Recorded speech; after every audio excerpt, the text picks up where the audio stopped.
Olá, pessoal! Bem-vindos a mais uma aula aqui do Histórias da Diáspora. Sou a professora Camila. Estou aqui mais uma vez na minha sala, depois desse carnaval. Como é que foi o carnaval de vocês? Eu tive uma experiência muito boa no meu carnaval. Fui para um show de uma banda que eu gosto muito, que se chama Baiana System. E esse show, ele mudou muito minha perspectiva, assim, sobre muitas coisas, né? Eu trouxe aqui um assunto para vocês, mas baseado muito em uma música dessa banda. Eu vou colocar o trecho aqui para vocês verem, ouvirem esse trecho que tem tudo a ver com a nossa aula de hoje. E eu acredito que vocês vão conseguir compreender muito mais o conteúdo. É um trechozinho assim bem interessante.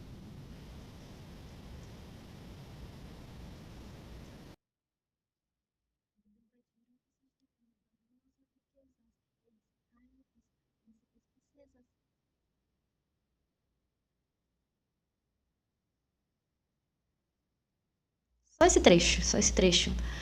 É interessante para a gente poder analisar a formação do nosso país. Olha aí, Baiana System nos ensinando sobre a história do Brasil. Para quem não me conhece, sou a professora Camila, sou professora da rede estadual do Tocantins, sou professora de História.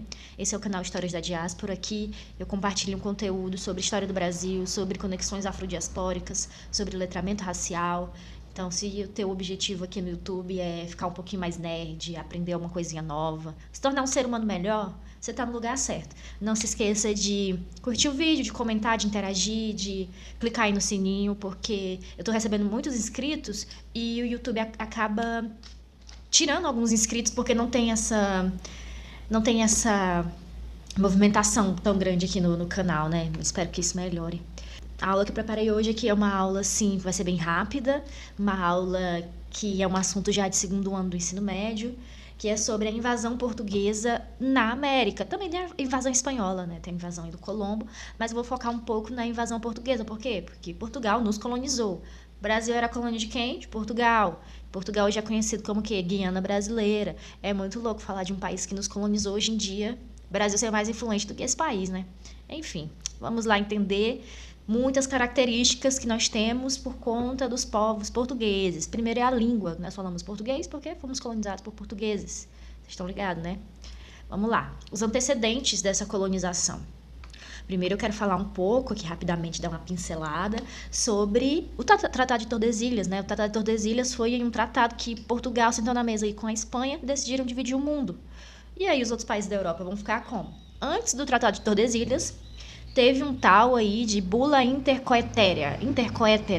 Não tem muitas formas de falar essa palavra, mas foi um tratado também antecedente do Tratado de Tordesilhas, que já havia dividido aí algumas coisas do mundo, aí, algumas partes do mundo entre Portugal e Espanha. E em 1494, eles vão lá discutir sobre 1494, eles vão sentar à mesa para repartir o mundo. Olha só, os filhos de Deus repartindo o mundo, né? Contém muito sarcasmo e ironia. Só que 2 anos depois disso, Colombo já tinha chegado na América Central, né? Naquelas paradas ali, chegada nessas áreas aí da América Central. E em 1496 já havia sido fundada a colônia de Nueva Isabela. Eles fundaram essa colônia.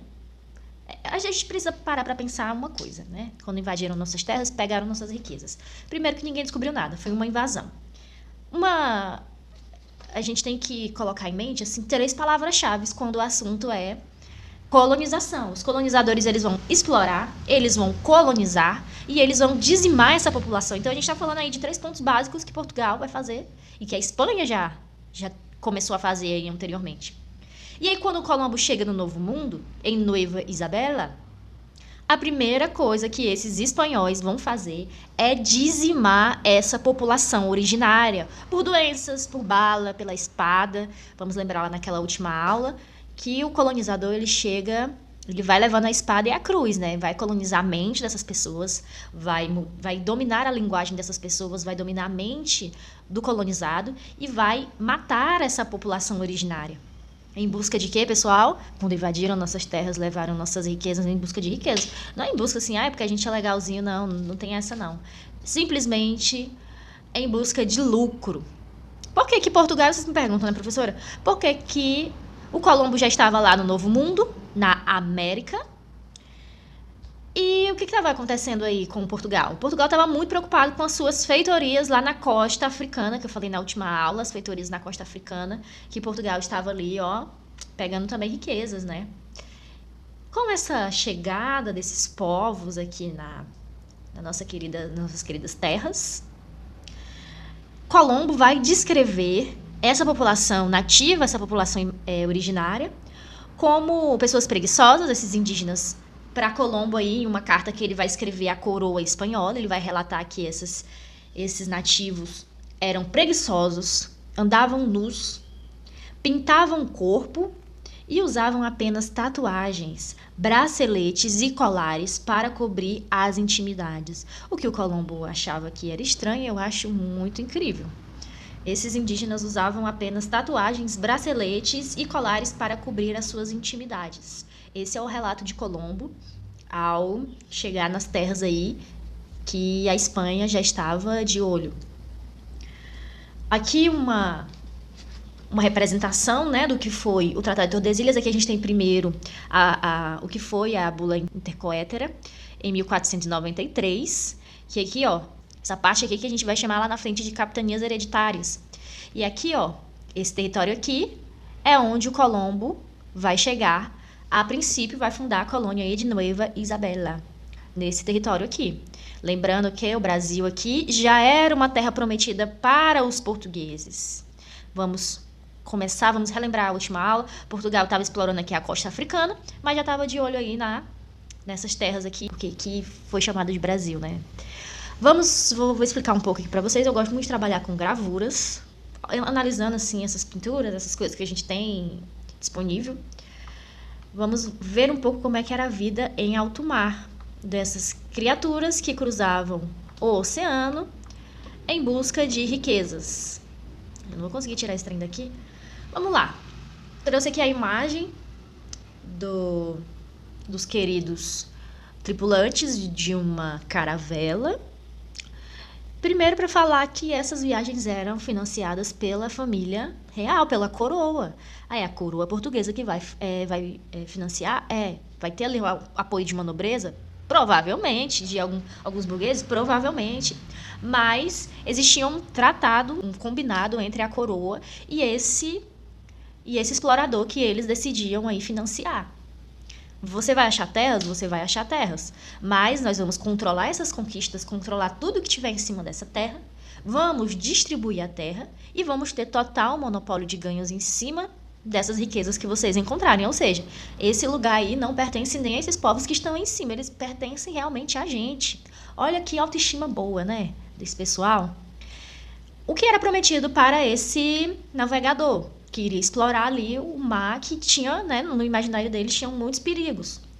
No caso aqui, foi prometido para o Pedro Álvares Cabral 35 quilos de ouro e 30 toneladas de pimenta. Pimenta, nesse tempo, valia muita coisa. Então, era uma fortuna muito boa para quem se dispusesse a atravessar aí o oceano em busca de especiarias e riquezas em outras terras. Para os tripulantes, essa parte aqui da tripulação, grande parte da tripulação, eles ganhavam bem menos, muito menos do que esses exploradores, assim, tipo Pedro Álvares Cabral, tipo o Cristóvão Colombo. Esses homens da tripulação era, em sua grande parte, formada por camponeses e plebeus comuns. Então, em busca aí de sobreviver mesmo, eles entravam nessas empreitadas para conseguir trazer algo de volta, ter um retorno financeiro. No caso aqui do Brasil, né, a primeira caravela que chega ao Brasil vai estar com 1.000 homens na tripulação. Aí vocês conseguem imaginar o caos que era nessa caravela, pessoal?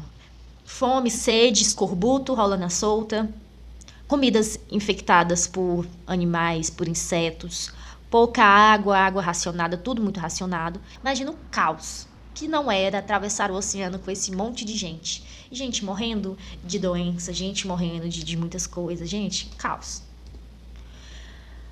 A partir do momento que essa caravela chega aqui no Brasil, eles não vão pensar em desenvolver coisas nessas terras? Eles vão pensar primeiramente em explorar. Vamos lembrar? Explorar, colonizar e dizimar a população originária.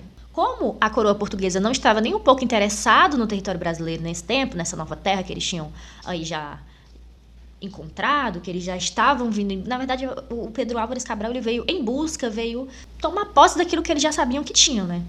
Então a coroa portuguesa já estava com seus olhos virados para a África, então pensaram, vamos lá nessa terra apenas explorar e trazer aqui o que tem de legal lá que pode gerar lucro. Encontraram essa árvore aqui, chamada de pau-brasil, vermelha como brasa por dentro, usada para tingir tecidos, para fabricação de móveis, muito estimada na Europa. Então, o primeiro ciclo econômico desta terra se chama pau-brasil, ciclo do pau-brasil. Como é que eles pegavam esses materiais para levar lá? Existia uma troca, um escambo com a população indígena. Então, nesse primeiro momento, a população indígena trabalhou para essas pessoas por conta do escambo. Trazia um espelho, trazia uma arma, trazia uma coisa que aqui não tinha.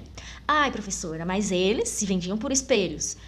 Vamos pensar nessa mentalidade de pessoas ali no século XV, no século XVI, no século XV. Pessoal, eles não conseguiam ver o seu reflexo nitidamente, assim como nós vemos no espelho. Eles não conheciam outras coisas, outros objetos. Então, da mesma forma que o pau-brasil é novidade para esses colonizadores portugueses, o espelho vai ser uma novidade para um povo, uma pessoa que já morava aqui, para um nativo daqui. Então, assim, não tem por que ficar... Ah, mas também, não sei o quê. Gente, vamos pensar no imaginário da época. Primeiro ciclo econômico, temos aí o pau-brasil. Aqui trouxe para vocês também uma representação em forma... Essas imagens aqui fazem parte de atlas. Essa imagem aqui faz parte de um atlas italiano de 1556, com uma precisão geográfica muito pouca, né? Muito rústica, mas esses detalhes iconográficos aqui muito interessantes. Aqui a gente consegue ver os animais dessa fauna, a gente consegue ver um pouco da flora, a gente consegue ver uma variedade de pessoas, de povos indígenas em um mesmo desenho, isso eu acho muito interessante. Nesse outro aqui a gente vê peixes, a gente vê baleias, a gente vê algumas construções, então apenas para trazer esse pensamento de como é que eles viam essa terra, chamada de Brasil. No primeiro momento, vamos lembrar, trabalho, a mão de obra, ela é indígena. Mas os indígenas vão se cansar disso, pessoal. Com certeza vão se cansar disso. Isso aí é um papo para a próxima aula. Então, não esqueça de se inscrever nesse canal, de compartilhar a aula, de participar da nossa comunidade. Eu sempre deixo o post lá para vocês participarem. E é isso. Um abraço e até a próxima aula com resolução de questões.